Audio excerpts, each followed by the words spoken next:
I was reborn on the eve of the college entrance exam, pulled the school genius off the rooftop, and said, "Don't jump.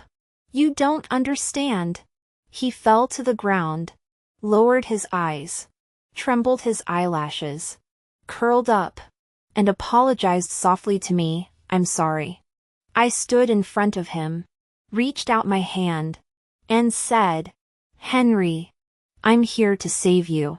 He looked up at me in disbelief, like a scared puppy, his eyes still moist, his fingers trembling slightly. "Henry, do you believe that there is someone who would cross 12 long years of life, walking alone, just to come for you? That person is me." His Adam's apple bobbed, and his icy palm rested quietly in mine. His voice was hoarse, "Please, save me. In my previous life, I was a good-for-nothing slacker who only cared about eating, drinking, and having fun. That morning, I went to the back gate after morning self-study as usual to climb over the wall and go out for breakfast. Suddenly, someone fell at my feet, covered in blood, splattering me with it. I knelt down and vomited, then fainted within seconds. When I woke up, I learned that the person who had jumped was Henry, the top student in our class, who had consistently ranked first in the city for 3 years. He came from a poor family. His mother worked in a glass factory and was injured by a machine, leaving her disabled. The factory refused to compensate her. His father went to seek justice but was beaten on the way back, suffered a cerebral hemorrhage, and is now in the hospital, requiring a huge amount of surgery fees. His mother couldn't bear the blow, climbed out of her wheelchair, and fell into a dry well behind the courtyard, drowning to death. And Henry, this teenager who had haunted me for 12 years, in his senior year of high school, when he was still immature, he chose to jump off the building. He hoped that his death would force the school to pay some compensation to his father for his medical expenses.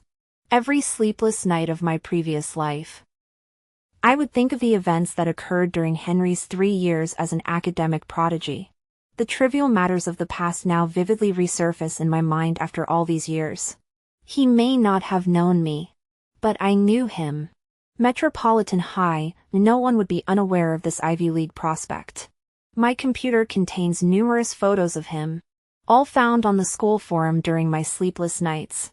There are photos of him winning first place in the short distance race at the school sports meet, smiling with his eyes crinkled, sweating profusely yet full of vitality. And there are photos of him dressed in a suit representing the school at an English speech competition, looking composed and confident. His handsome and elegant features were captured by the camera, and no one could surpass him. These photos document his vibrant high school years.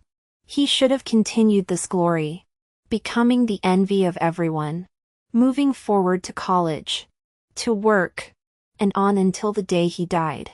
But the good things in this world are not lasting, they fade like colorful clouds and shatter like glass. Misfortune seems to target those with tragic fates, leaving no room for happiness. On my 30th birthday, I dreamed of Henry. He was wearing his high school uniform, appearing in my dream with a nervous and apologetic expression. Just like today. He spoke softly and apologetically, "I'm sorry. I stained your new dress. And I scared you. I've been accumulating merit for 12 years. And now I can finally come up to apologize to you. I hope you can forgive me." He bowed to me, his gentle features identical to when he spoke to me in his sophomore year. That was the only time we ever spoke during our 3 years of high school. I had forgotten to write my math exam, and with the intense competition in my class, I had paid my way into the fast-track class and wasn't very popular. After begging several people to let me copy their answers to no avail, Henry handed me his exam paper. He was quiet, cleared his throat, his ears turning slightly red, and said without emotion, "Write it." The breeze was gentle outside. The sun was shining brightly, and he looked full of vigor. We were young classmates in the prime of our lives. I pulled Henry aside and asked for permission to leave. Mr. Reynolds sighed and said, "I'll find out who stole the donation money. You take good care of your father." 2 days earlier, the school had organized a donation drive for Henry. Henry was well liked. And with his genius filter, he never hesitated to share his homework notes and test papers. He had a group of female and male fans who relied on him for their assignments. Though their academic performance was average, they were enthusiastic and generous when it came to organizing donations, raising $80,000 in less than 2 days. Just as the class committee had collected the money and was preparing to take it to the hospital for Henry, the money was stolen from the classroom. This was the final straw that broke the camel's back for Henry. Out of the 80,000 yuan in donations, 50,000 yuan was donated by Chase, a transfer student who had consistently ranked at the bottom of the class and caused trouble for the school. Before he died, Henry left 3 letters, one apologizing to the school, one to his father, and the third to Chase. When the 6-foot-tall, muscular man received the letter, he cried so hard he couldn't stop sobbing. All it said was 2 simple words: "Thank you." Chase spent a month tracking down the student who stole the money, beat him up badly, and ended up spending 15 days in detention. The first thing he did upon his release was to bring alcohol and the stolen money to Henry's grave to kneel and offer a toast. Later, when I was secretly taking care of Henry's father, I would occasionally see Chase at the hospital. Dr. Roberts asked him who the patient was. By then, he had achieved great success, carrying a briefcase and smiling. "His son was my brother," he said. "You know, we were so close in high school that we even copied each other's homework." I looked at Henry's silent eyes after the teacher mentioned the stolen donation, patted his shoulder firmly, and comforted him. "Don't be sad. Maybe the person who stole your money also lost someone in their family. Besides, don't worry. Out of the 80,000, 50,000 was donated by Chase. Chase is the school bully, he'll definitely find the thief." Henry bit his lip, looked at me, tried to speak, then lowered his head and walked forward. I followed closely behind him. He was wearing the school's blue and white uniform. His slender figure and pale skin at the back of his neck stood out. I stared at him intently, afraid he would disappear from my sight the next moment. I was afraid this was just a dream.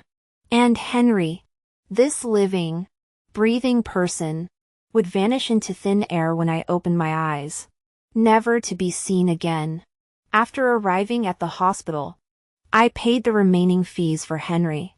His cold, hoarse voice came softly, his words difficult to utter, hiding the fragile pride of a teenager. "Sophie, I'll pay you back double. I promise." I glared at him angrily.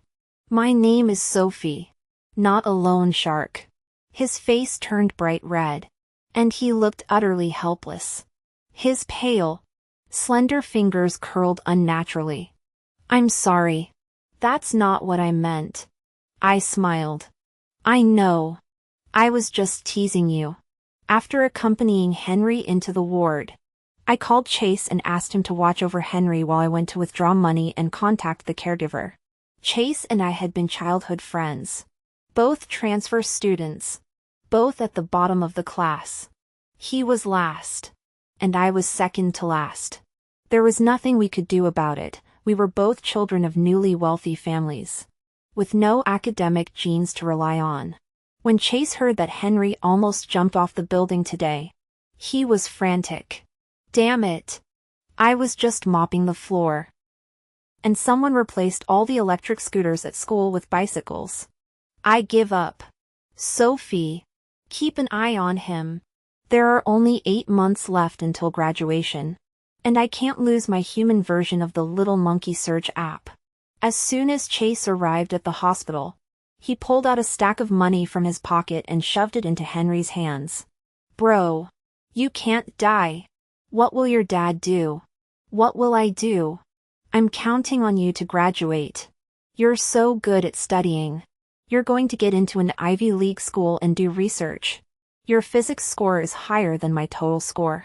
You can study something weird and make that glass factory owner go bankrupt.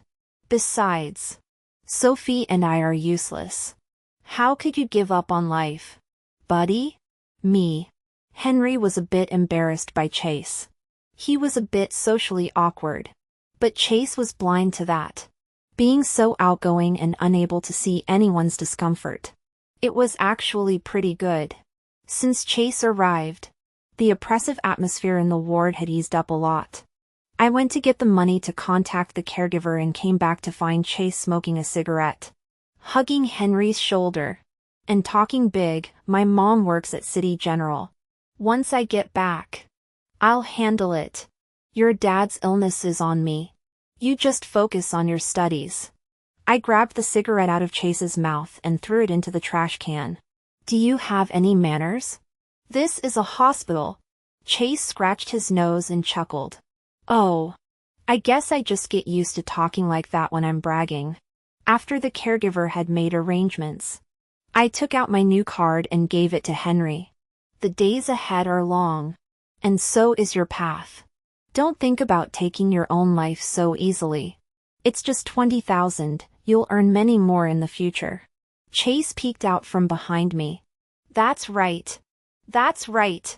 You're so smart. Once you graduate, you won't just make 20,000. You'll make 200,000. Don't blame yourself because of your age. Buddy. Henry clenched his teeth. His throat tightened, and his eyes welled up with tears. He choked back his sobs and asked me and Chase, "Why are you helping me like this?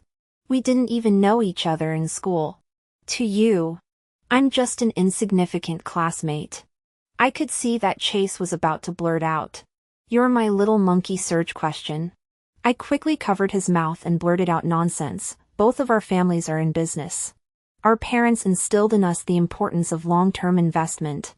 Well, maybe it's because we're beautiful, kind, generous, and cute. Or maybe it's because I'm a womanizer. I was tempted by beauty, after all. Everyone loves beauty. Look at you, you're smart, kind, and good-looking. As the flowers of the school. How could we let such talent wither away?" Chase stared at me in shock as I spoke without thinking to liven up the atmosphere. Henry's cold expression turned shocked. Just as I thought he was going to scold me. He looked at me with difficulty and whispered to me, "Can we wait until we graduate?" Chase slapped him on the shoulder and laughed. "We're not friends. Why are you taking it seriously? This girl never tells the truth." Me. I was telling the truth. The boy I saved belongs to me. When we left the hospital, it was lunchtime, and there were still 2.5 hours before class. Under normal circumstances, Chase and I would stay home until 2 o'clock before heading out. We were just slackers, even if the principal caught us. He'd only scold us and make us stand in the corner. Henry remained silent, like a still pool of water. He only showed a glimmer of life when Chase and I spoke. The hospital was quite far from Chase's and my home, but it was very close to Henry's house. "Let's go to your place for a while. It's too hot." Chase twisted open the bottle cap and handed it to Henry and me. Henry instinctively raised his head to refuse. But before he could speak, Chase had already started the car. "Straight ahead, right?" Henry could only nod and say, "Yes." Chase was overjoyed and rode off quickly, leaving Henry and me far behind. I saw the hesitation in Henry's eyes and thought he was embarrassed. So I took the initiative to start a conversation. Chase and I both grew up in the countryside. After junior high school, our parents partnered in a business, which improved our family's situation. But it didn't make much difference. Neither of us was cut out for school. He turned his head to look at me, suddenly smiled sincerely, and said, "Thank you, Sophie." The midday sun was scorching, and soon sweat began to form on his forehead, with a faint flush on his cheeks. His dark eyes were sincere, his smile bright, and the wind rustled his blue and white t-shirt uniform. Amid the chaotic wind, I heard my own heartbeat clearly. It was deafening, trying to hide something. He spoke slowly and clearly, enunciating each word. I mean, Sophie, I really appreciate you saving me. Only then did I understand his smile. It was the anticipation of hope for the future. Henry was alive again. When we arrived at Henry's house, I finally understood why he had hesitated when Chase suggested going there. His house had been completely destroyed, leaving no place to stand. Chase picked up the chair that had been smashed to pieces on the ground and raised his voice. Was this done by the glass factory owner? Didn't you call the police? Henry picked up the broom from the corner of the wall as if it were routine and swept the floor. I did. But there's no surveillance. And it's useless. The people around here are all afraid of retaliation. So no one dared to testify. Chase was furious. What the hell is going on here? I picked up the mop, soaked it in water, wrung it out, and started mopping the floor. Henry took it from me. The cement floor is hard to mop. Let me do it. It's okay. The classroom was mopped too. Let me do it. Henry forcefully took the mop back, his voice softening as if he were whispering in my ear. Go sit down. I'll finish quickly. Watching Henry and Chase busy at work, I rode out on my bike to buy some water. After passing through 3 alleys, I finally found a shabby grocery store. Looking up at the crisscrossing power lines and the dirty, muddy gutters on the ground, I couldn't believe that on the other side of the city, there was an entire area of dilapidated buildings on the brink of collapse. The unfairness of this world was already determined from the moment of birth. Henry and Chase spent an hour cleaning the house. The 3 of us sat on the straw mat in Henry's room. Chase asked Henry, "Have you decided what to do?" Henry shook his head. The old fan in the room creaked as it spun, blowing Henry's clothes behind him. A purple bruise stretched down his pale waist. I lifted his shirt and exclaimed in anger. They hit you? Chase grabbed Henry by the shoulder. Your shoulder too. Why didn't you say anything at the hospital? Henry silently pulled the hem of his shirt over the wound. This is the 3rd time they've come to smash things. They said if I dare to call the police again, they'll make sure there's blood here. It's okay. Chase cursed and stood up to contact his men. I held him back. Calm down. If violence could solve the problem, that would be fine.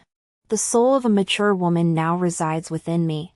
Though my previous job had nothing to do with being an attorney, I still possess basic common sense. I asked Henry some questions. He had a medical certificate from the hospital regarding his mother's injuries, which included the time, location, and cause of the injury. These 3 elements all matched.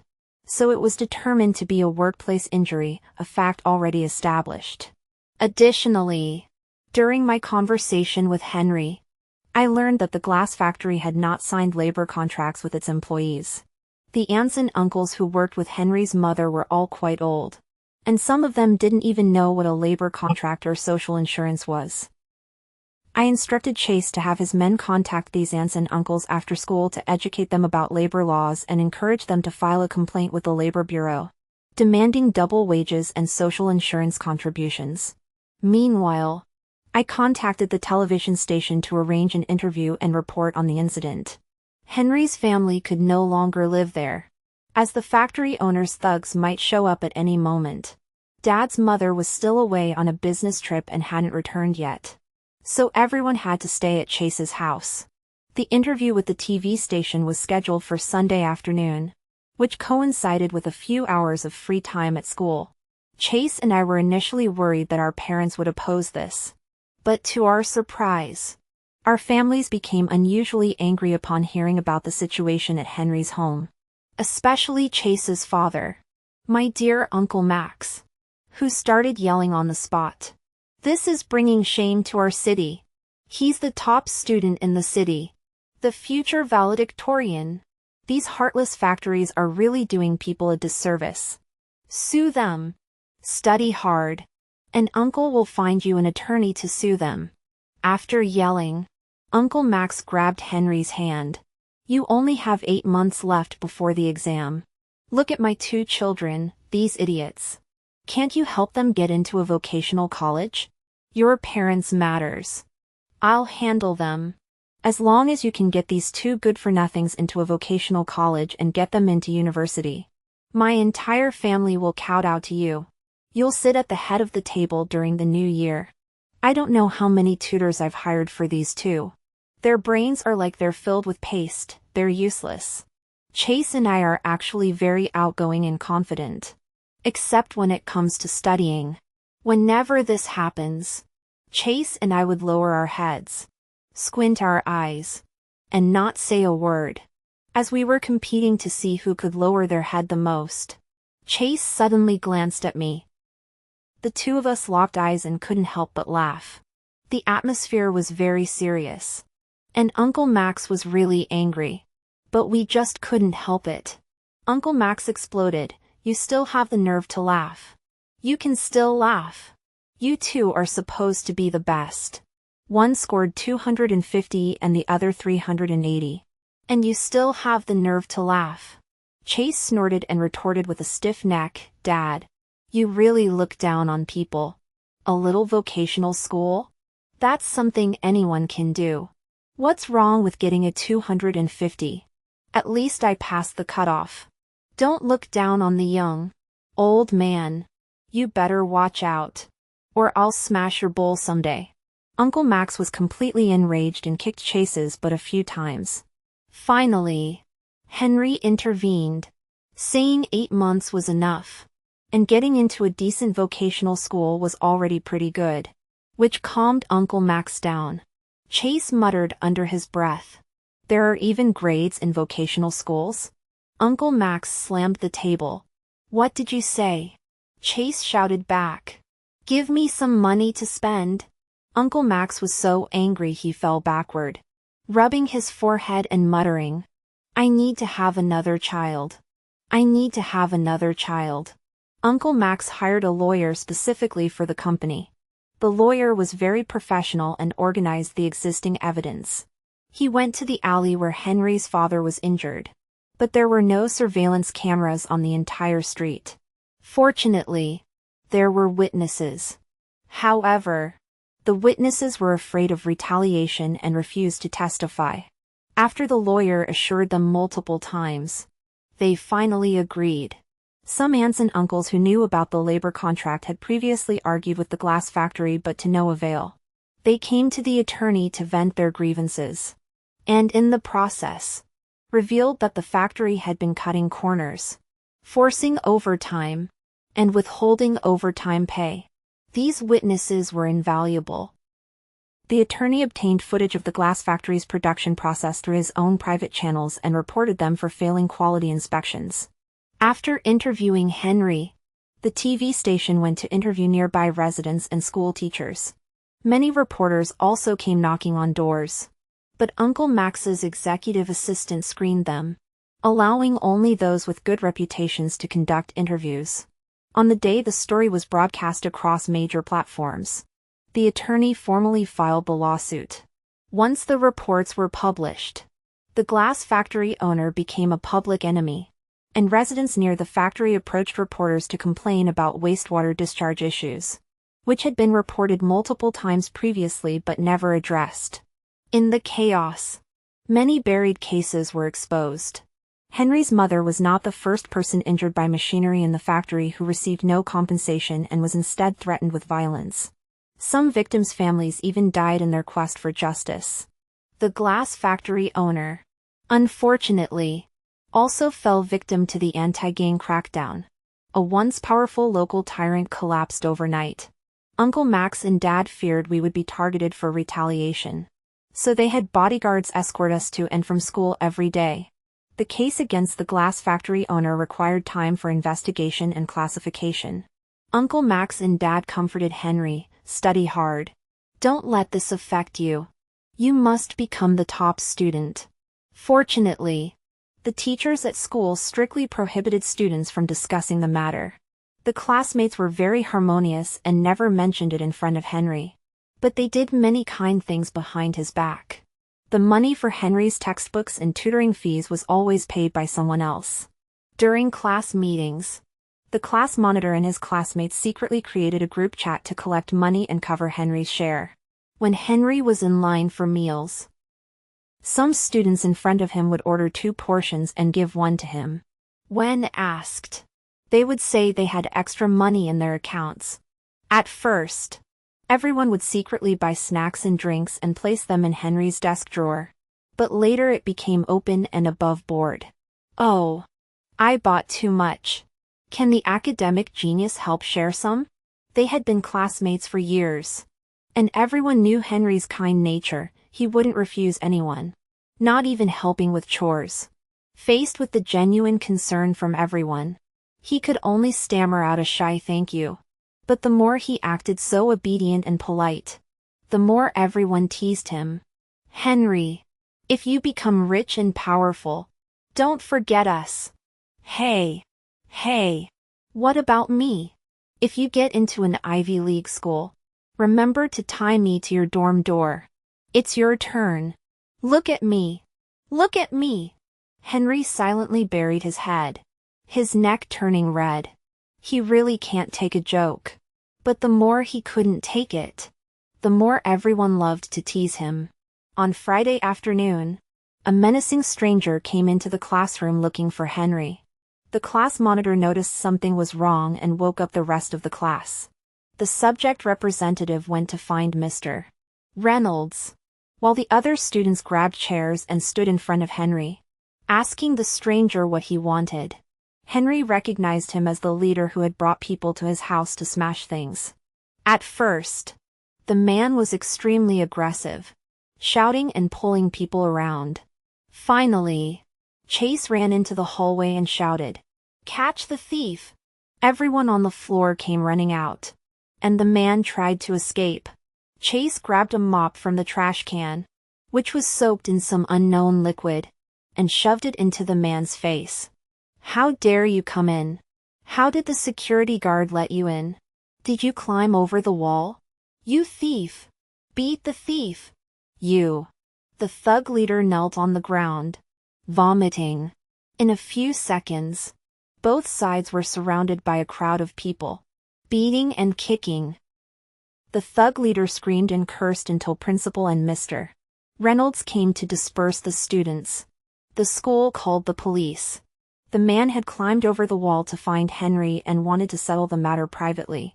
But he didn't expect the school's discipline to be so fierce. Henry said coldly, "I can't accept a private settlement. I just want justice." He rarely showed his emotions like this, but the hatred in his eyes was unstoppable, with red veins spreading across his face, looking rather unsettling. I pulled him aside and whispered, "It'll be okay. There will be justice. There has to be."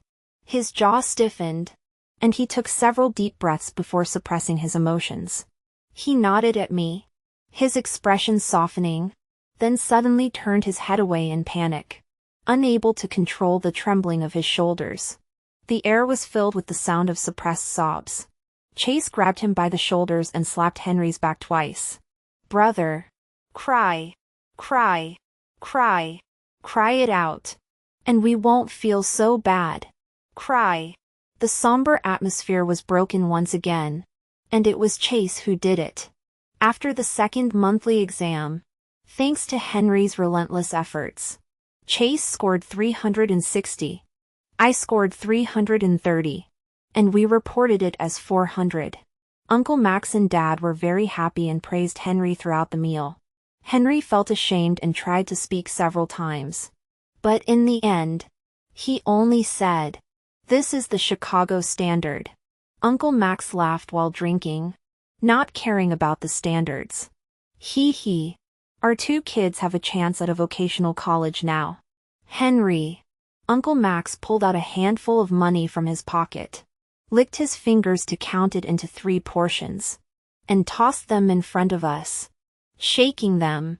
"Next time, next exam, give more to your father. Every extra point is progress. And there's money. If you don't do well, I'll skin you alive. That night, Chase and I sat on the carpet in Henry's bedroom. Chase was worried about his butt.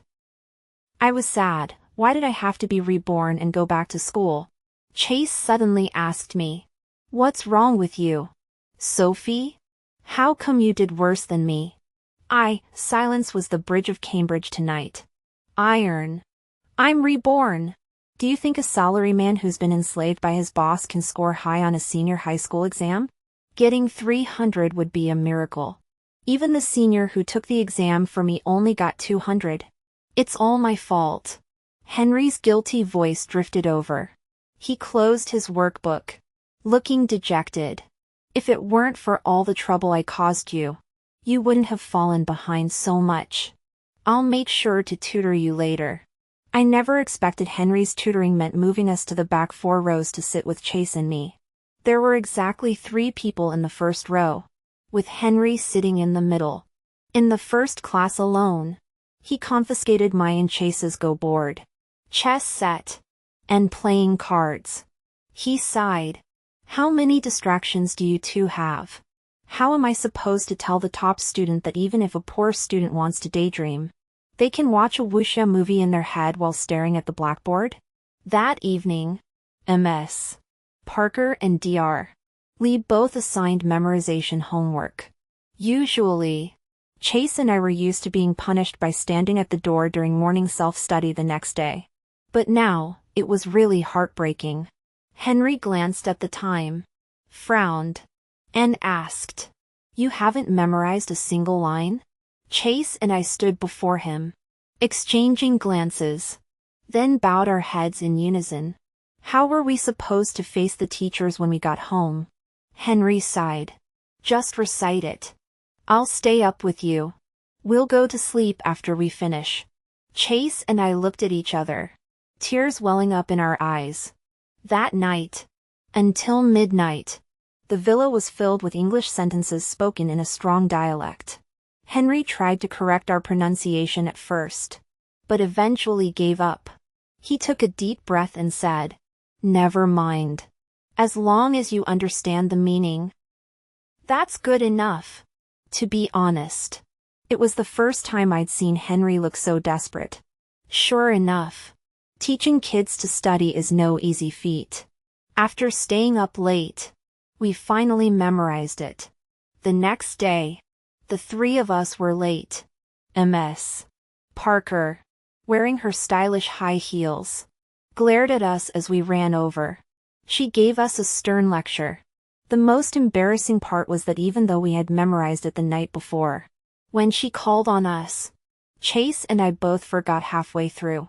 Henry's forehead was covered in veins, and he was gritting his teeth, whispering reminders to us from behind.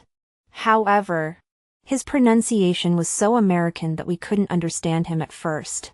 Finally, Ms. Parker caught on. See, the teacher understands the genius. In the end, the 3 of us stood in the hallway reading the lesson. Chase and I felt guilty and apologized to Henry in a low voice. Henry sighed, looking utterly dejected, and said, It's okay. In the morning, we had 2 math tests. By the time the bell rang for the second class, Chase and I had only finished the 6th multiple-choice question, while Henry had already finished his entire test. He put down his pen, stretched his neck, and casually glanced at our tests. He was so shocked that he overdid it, dislocating his neck. Even geniuses have their troubles, like having to wear a neck brace in the hospital. Henry stared ahead silently, his eyes devoid of light. He hadn't gotten a single multiple-choice question right. He muttered to himself. No matter what Chase and I said, Henry ignored us. Let me be. From that day on, Chase and I resolved to study hard. We must not let Mr. Joe down. A month passed in the blink of an eye. I calculated the time. Tonight was the night Chase's crew was supposed to catch the thief. I felt a lingering unease in my heart. In my previous life, Because of Henry's incident, I had to stay in the hospital for a month. Not long after, I left the country. The thief was named Vincent. After being caught, he refused to repent and kept cursing Henry, saying he deserved to die. Even after being beaten by Chase, he didn't feel he had done anything wrong. He even insulted Chase and punctured the tires of Chase's car. When he faced the police, he started playing the victim, claiming his family was always stingy, not even having an air conditioner, let alone surveillance cameras in the classroom. Without surveillance footage or concrete evidence, it was impossible to charge him with theft. No one expected that someone who was so ruthless and violent in public would, when faced with the police, claim to have a headache, heart problems, dizziness, and nausea, and even extort a significant amount of money from Chase's family. Even before leaving, he deliberately provoked Chase. After Chase was released from the station, he forced him to go to Henry's grave to apologize. He agreed on the surface, even kneeling and bowing before Henry's grave with apparent sincerity. But the very next night after apologizing, he set fire to Henry's cemetery. While everyone was trying to put out the fire, he dug up Henry's grave and stole his ashes. Fortunately, Chase, who had come to pay his respects that night, saw him and knocked him unconscious with a bottle. The fire spread and burned the mountain, and combined with the grave desecration and theft of ashes, he was sentenced to prison. Even the day before he was arrested by the police, Vincent was still scouting Chase's house.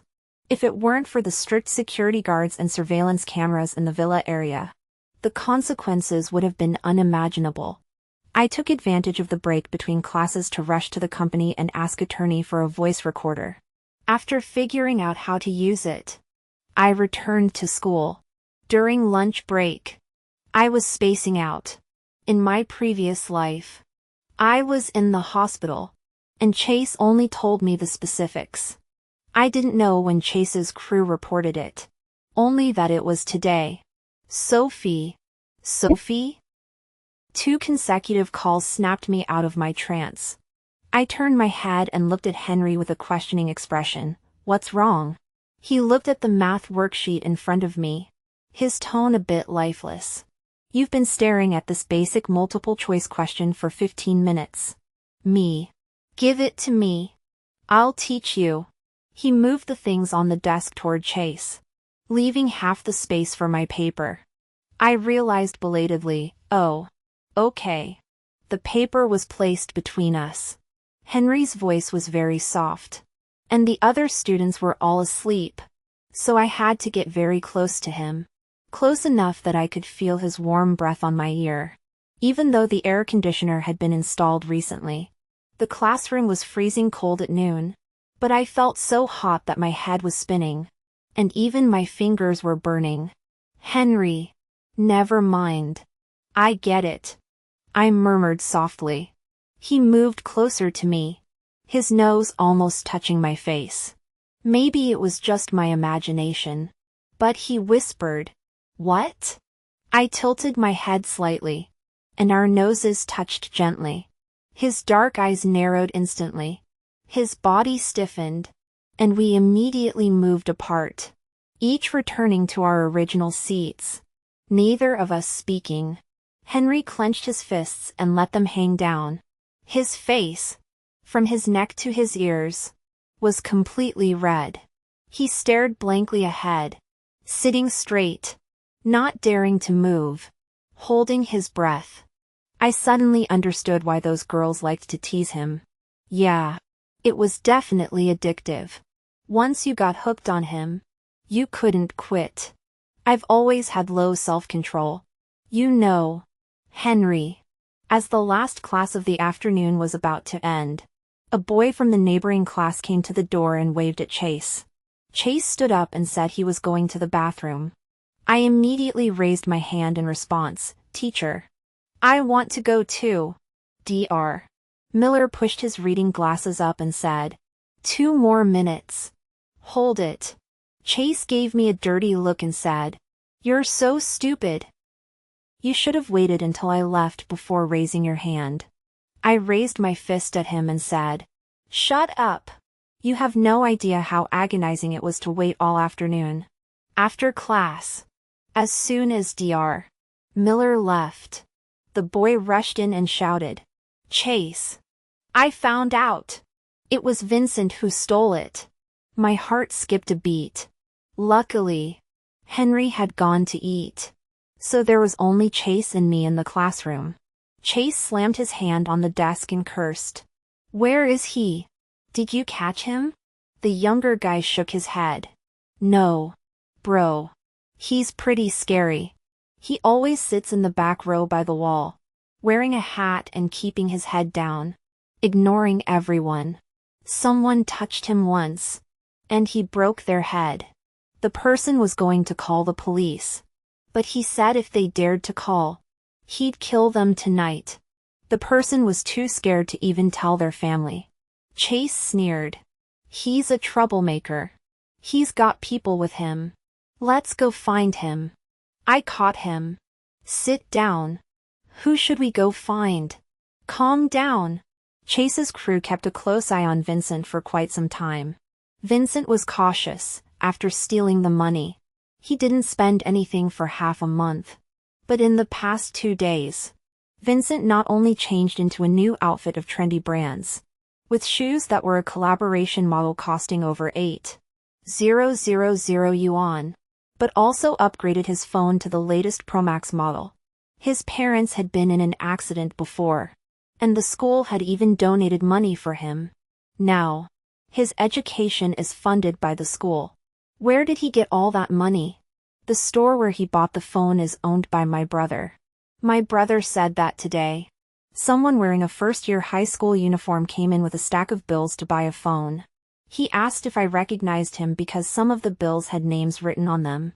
I think the class representative had them written there to prevent counterfeit money, but some were never used and ended up in circulation. What? Chase's eyes widened. His face contorted. And he couldn't hold back anymore. I haven't even upgraded mine yet. He's using a better one than me. After calming Chase down, I took him to the nearest delivery point to check the surveillance footage for the lost package. Several nearby delivery stations had footage of Vincent recently. Chase took out his phone to record the footage. Vincent is a particular person. He buys trendy brands exclusively from a specific platform. And the color of that box is especially distinctive. Later, Chase and I went to a phone store to check the surveillance footage and recorded it before leaving. Chase's expression was off the entire way back. I thought it was because Vincent's phone was more advanced than his. But it's your own choice not to upgrade. Why are you arguing with him over that? Chase snorted. I'm not arguing over such trivial things. What's so special about a phone? I'm angry because Vincent's parents died in a car accident when they ran a red light. The school organized a donation drive, and the teachers even helped him find financial aid. He should be more empathetic than anyone else, especially toward a top student. I can't understand why he's acting this way. How can he do such things? Maybe it's because I have a lifetime of memories. But I've always known Vincent isn't a good person. I said coldly. There's nothing to understand. There are people who specifically lurk outside hospitals to steal money from the elderly. Some people do heinous things because they have no reason. They're just bad. And they don't give us any reason. Since that's the case, let the law handle it. Chase hung his head dejectedly, walked to the side of the road, suddenly squatted down, and started crying uncontrollably. I just can't understand it. I just can't understand how he has the nerve to show his face every day and ask the genius for homework and test papers to copy. That day, you were the one who discovered the genius. What if you hadn't? He tugged at my pant leg. Just as class had ended, vendors pushing carts selling food had arrived at the school gate. Many of them students. The security guard turned a blind eye.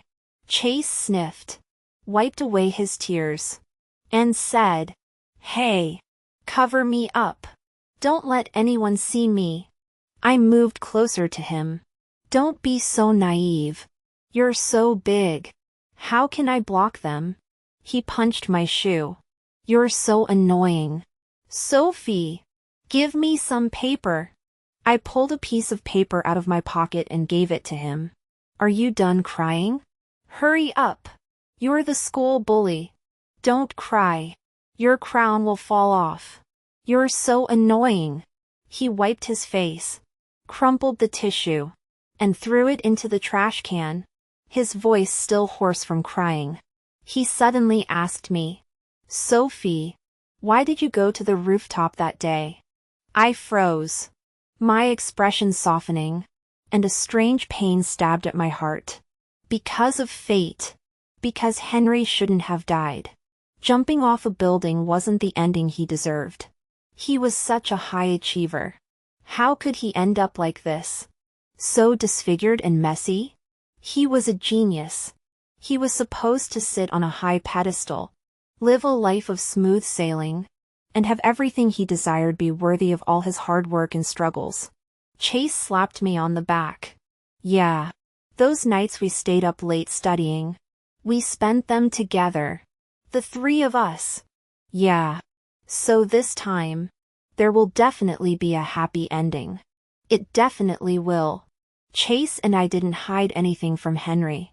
After watching the surveillance footage, he fell silent. After we discussed it, we decided to proceed according to plan.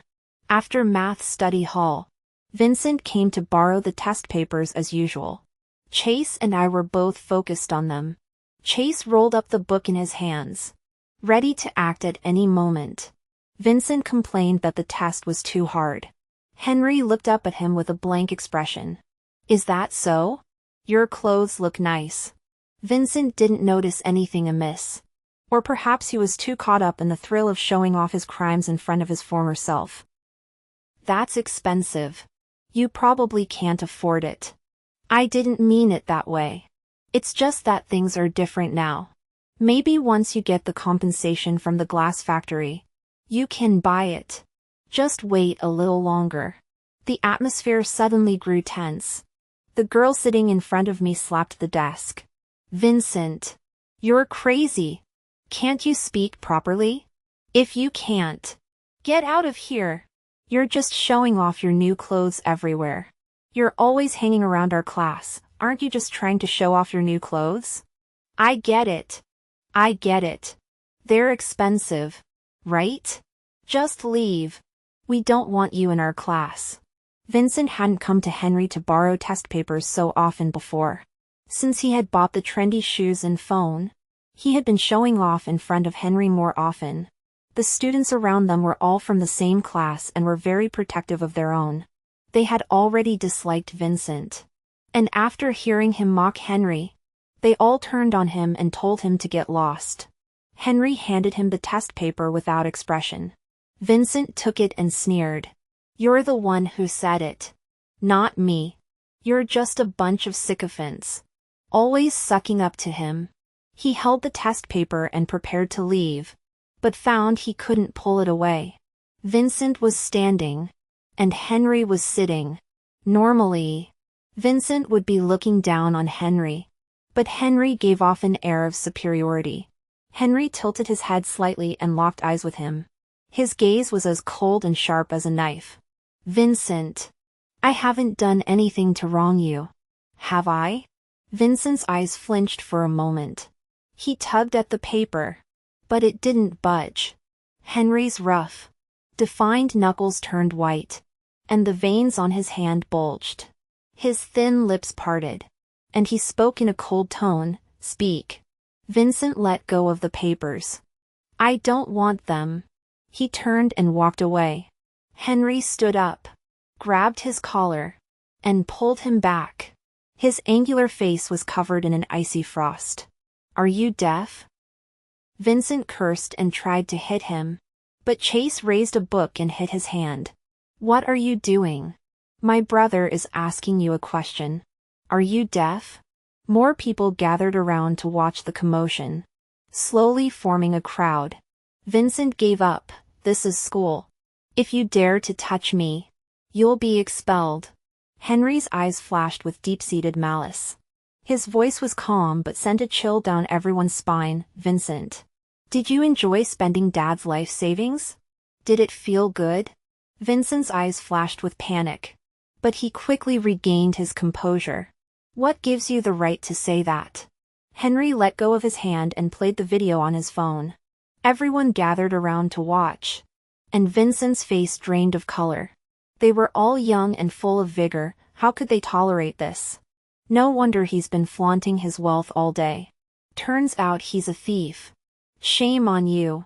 Stealing even the money meant to save your life. Vincent broke down under the barrage of insults. His expression fierce. Pushing aside our classmates to leave. Unfortunately, Chase had already made arrangements with the other boys in the class. And they were all blocking the way. Vincent broke down under the barrage of insults. Lashing back. So what if I stole it? Why is it all donations? When it came to me, there were only 20,000 yuan. Why? Why does Henry get more than me? He's just a bit better at studying. What's so great about that? You're all shameless. Fawning over him all day long and not even speaking a word to me. We're in the same situation, we're all poor. We're all underprivileged students. Why do you look down on me? Why do you fawn over him? What gives you the right to look down on him? Because he has good character. And because your soul is filthy. Mr. Reynolds walked in from outside. His face pale and his voice trembling. Vincent. You're utterly malicious. Henry was the student he had personally mentored all the way to senior year. And he didn't know how much honor Henry had brought him. After learning that Henry had nearly jumped off the building that day, he was so worried he couldn't sleep. Spending several days doing ideological work with him. The school eventually called the police. And the voice recorder captured everything Vincent said. The surrounding students were all witnesses. Evening self-study continued as usual. During those 2 sessions, Henry sat motionless at his desk. His eyes lifeless and cold. Relentlessly filling out one test paper after another without stopping. He needed an outlet for his frustration. But he couldn't scream, couldn't curse, and couldn't even raise a hand. He could only keep writing test papers over and over again. When we returned home that night, it was very late, and the sky was pitch black. Henry followed us, and the driver was delayed. The atmosphere was oppressive and silent. This time, even Chase didn't know how to lighten the mood. The driver called and told us to wait under the streetlight ahead. Chase and I walked to the back and turned around. Henry slowly emerged from the darkness, looked up, and in that moment illuminated by the streetlight, he was already crying uncontrollably. What kind of person could be so introverted and pain-tolerant that they couldn't even make a sound while crying? With turbulent waves churning inside, he still went about his life as usual. He smiled at us and said, "I'm fine." That smile wasn't ugly. Henry was born handsome, how could he be ugly? It just pierced the heart. It cut to the bone. I said, "Henry, we're all here." Chase said, "Yeah. Don't cry. Joe-gu.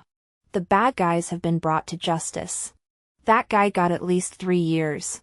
And they found out he's mentally unstable and assaulted a police officer. After he gets out, he'll have to go to a mental hospital. From now on, we'll all have a good life." "Yeah." Henry smiled through his tears. "I'll be happy.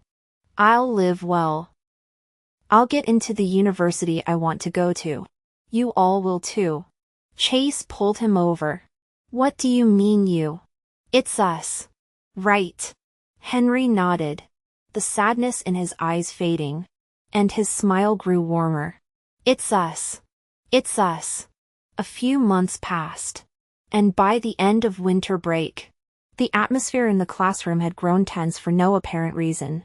The blackboard at the back displayed a countdown. The classroom was quiet and oppressive.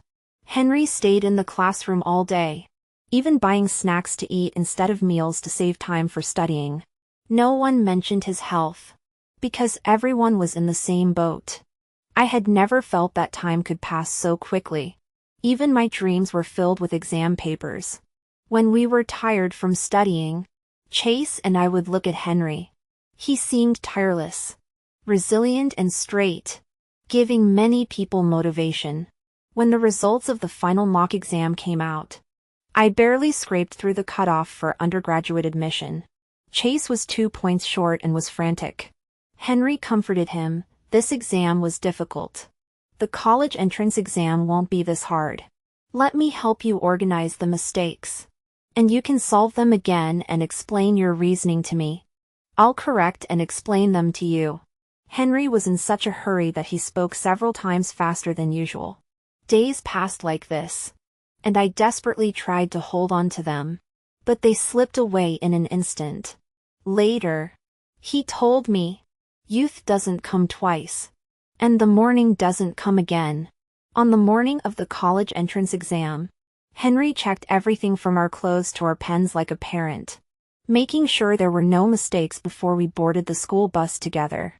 After getting on the bus, I picked up a collection of poems to flip through. Mr. Reynolds smiled and said, "Sophie, I never expected you to pull yourself together in your senior year after 2 years of slacking off. How did you suddenly become so motivated?" Henry also looked over at me. I smiled but didn't say anything. Because of Henry. So I wanted to find our future in these difficult practice exams. After the exam, everyone wanted to ask Henry for help with the questions. But he rarely refused. Don't let it affect your mindset for the afternoon exam. His soft-spoken, earnest manner really reminded me of a parent. After 2 days of exams, I felt a sense of relief and stopped thinking about the results. When I got home, I just went straight to sleep. Uncle Max and Dad were planning a trip.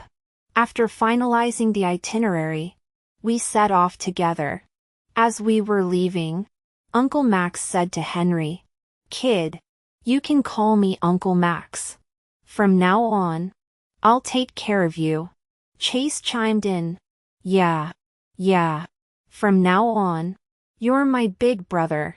Dad wasn't happy. Why should he? "Look at me, little Joe. My Sophie doesn't have a brother. You can be my godson, and Sophie will be your little sister." Uncle Max and Dad started arguing, insisting that Henry choose. Henry stood silently by Uncle Max's side, and Dad was almost furious. After spending many days playing wildly outside, on the day before the exam results were released, after finishing watching a waterfall, it was already too late, so we paid to stay at a nearby farmhouse. That night, it rained heavily. The room I was staying in was near the edge of a mountain ridge. When Henry came to talk to me, we were caught in a landslide and were swept away to an unknown location. My head and body were severely injured, and I could barely open my eyes. I thought, perhaps this was the price I had to pay for changing the course of events after being reborn. The only thing I couldn't let go of was my dad and mom. Although they favored boys over girls and sometimes showed more affection toward my younger brother, they never treated me harshly, and I still loved them deeply. Henry shielded me with his body, and his arm was scraped by rocks, with a large patch of skin missing. In his arms, I weakly said, If I die, please help me. Please take care of Dad and Mom, okay?" Henry and I were buried in the damp mountain debris. He pressed my head against his chest, and I smelled the scent of blood. I didn't know if it was from Henry's injuries or the earth's earthy smell. I heard Henry's short, restrained voice, "You won't die. Sophie, I'm here. You won't die." "Henry, I'm so cold." I had completely lost my vision. Henry pulled me closer into his embrace and whispered softly, "Sophie, be good. By morning, the rescue team will come. You won't die. Don't sleep. Listen to me. Don't sleep. Talk to me." Henry, you're alive. That's so good. I really want to see the day you achieve success and get interviewed by the TV station. That would be so good. Henry, I'm so glad I made it there in time. I'm so glad I pulled you down. I muttered to myself. Yes. He rubbed my cold face, choking back tears. The rooftop was so high, and I was actually too scared to jump. I've worked so hard all these years, and I don't want to give up. But I had no choice. Reality told me I was just a lowly ant. I looked around in all directions, but I saw no hope. Only one disappointment after another. I stood there for the entire morning, telling myself that if someone could find me and pull me back, I would choose to live. But I waited for a long time, the wind blowing cold against me, and no one came. Just as I had completely lost the will to live, you arrived. Sophie. You said you had come to save me. His tears warmed my face, driving away the cold. He wept uncontrollably. I knew you had come to save me. Only you. Sophie. Only you could save me. So please don't die. I beg you. Don't die. I have nothing left. Only you. Don't be so cruel to me. Save me. But don't abandon me. I raised my hand to touch his face. Don't cry. Henry. I won't die. He held me tightly in his arms, sobbing. I wrote you so many letters. I wanted to confess my feelings to you, but I couldn't put them into words. My Chinese is so good. But I couldn't find any words to describe you. Those Chinese characters that I once thought were so apt now seemed either too vivid or too shallow. But I still wanted to tell you, I love you. I've loved you for a long time. On that afternoon when the wind blew through the classroom curtains, your face appeared outside the window, and I knew that from that moment on, my heart would always belong to you. So, don't die. I wanted to respond to him, but I couldn't speak anymore. I don't know how long it was, but the sun had dried my lips until they were cracked and peeling. Henry. I'm so thirsty. He didn't respond. As panic gathered around me and I desperately tried to move my body, a stream of liquid poured into my mouth. The sweet, salty taste filled my entire mouth, sending shivers through my soul. I knew what it was. I knew. Henry's wrist pressed against my rough, dry lips. I heard his hoarse, weak voice, if one of us has to die, I want it to be me. Sophie. You must live your life well. And forget me, forget this boring, uninteresting person. You must live well, without any burden on your heart. Tears streamed down my cheeks. I didn't understand why the heavens would play such a cruel joke on me. No. I don't want this. Henry. Don't do this to me. I can't bear it. I really can't. This shouldn't be the end of our journey. It shouldn't end this way. I fainted completely, losing all consciousness. When I woke up again, I was in the hospital, my body aching so badly I couldn't move, and it took a while for my vision to focus. Chase was peeling an apple and humming a song. Henry. My vocal cords felt like they'd been crushed, both painful and hoarse. What about you? You turned your head down, but luckily Henry protected you. You only have minor scrapes. His back wound is infected, and you can see the bone in his calf. He'll probably have to stay in the hospital until school starts. The grades are out. The top student is truly deserving of the title. We barely made it into a second-tier university, but at least we'll have a place to study. I turned my head to look at Henry lying on the hospital bed, still unconscious. Tears slid down the corners of my eyes, trickling down my temples and into the pillow. It's so good that he's still alive. Chase tapped my head and said, "What are you saying such unlucky things for? We're all going to live long, healthy lives." Yes. Live long, healthy lives, and grow old together.